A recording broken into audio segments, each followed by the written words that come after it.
Well, alright, we've reached the section of the book dealing with the Atari 8-bits. And I pluralize it because, of course, there's more than one model. You got the 400, the 800, the XL line, and the XE line. The Atari 8-bit computers, alright? And the first game is DungeonLords. Analog Computing, issue 67 from December of 1988. That's right, it's a magazine. And this chapter actually grew out of an article on which Adam and I, Adam is Baliali of course, collaborated for the Orphan Computers and Game Systems website, and which he very appropriately titled DungeonLords, a type-in marvel. Hopefully he and I will record that at some point for another film, but for now here's the subsequent chapter.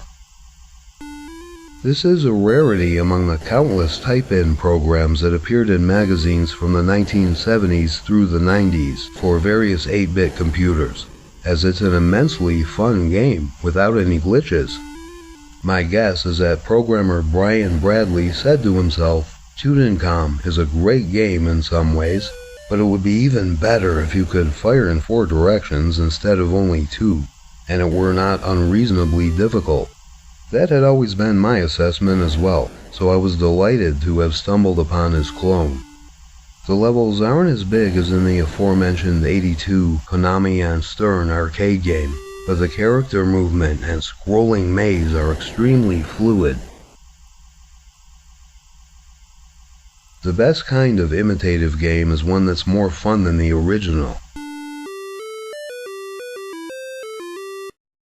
You can indeed fire in 4 directions in DungeonLords, and this of course precludes the need for the maze-clearing flash weapon in Tutankham.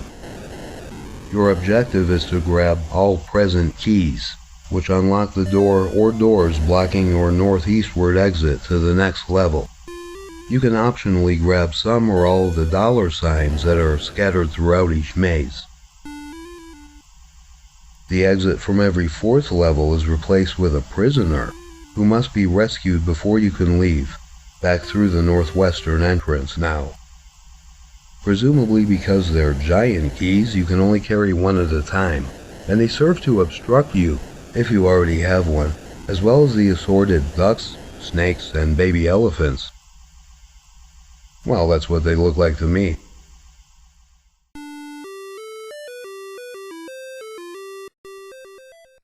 In fact, as I always prefer to dream up the plot instead of sticking with the story that someone has provided, arbitrarily, as that someone is usually not the designer or programmer, your character has left a bunch of money in his multi-level basement.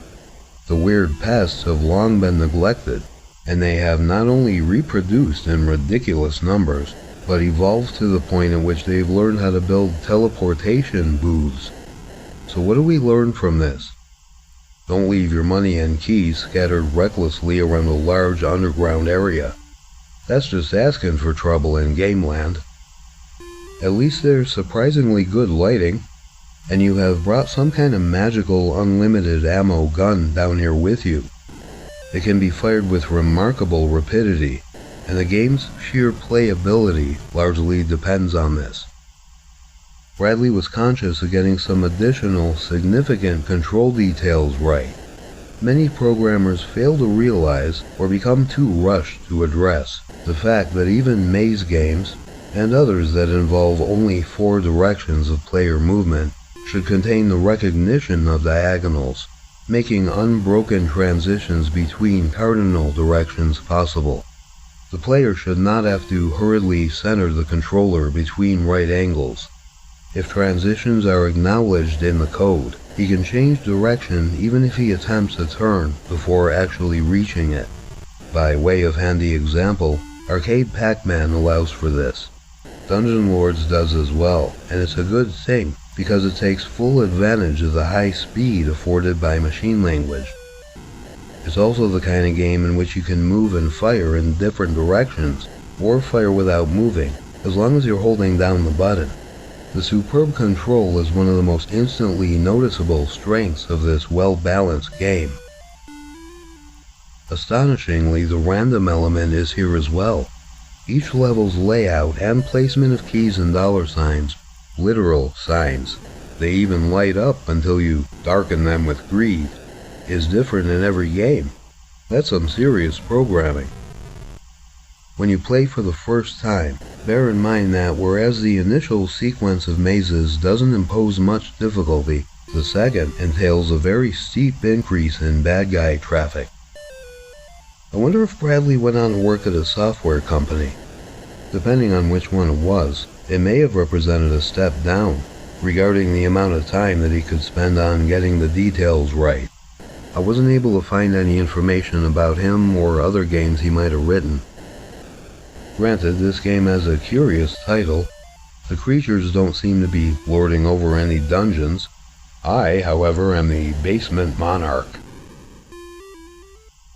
Okay, the next game, at which we'll be taking a look, is Gold Mine.